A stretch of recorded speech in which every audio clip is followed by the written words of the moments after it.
用滾軸溜冰鞋由深圳踩到去廣州。駐廣州記者黃玉琪講下。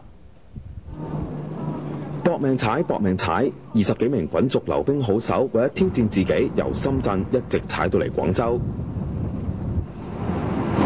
一至長射陣就夠晒整齊啦。間中停喺一啲有代表性嘅建築物前面影下相，休息一下。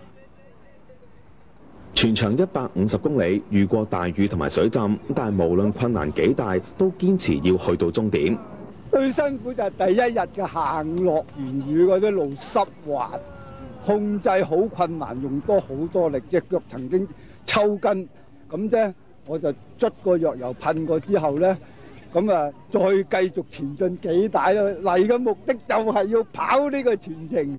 發起人就希望唔單止透過活動鍛鍊參加者嘅意志，並且改變其他人對滾軸溜冰嘅誤解。其實就係希望俾到一個健康嘅信息俾大家，即係覺得呢樣嘢唔係一個飛仔嘅玩意嚟嘅，呢一個係一個健康嘅活動，一個運動嚟嘅。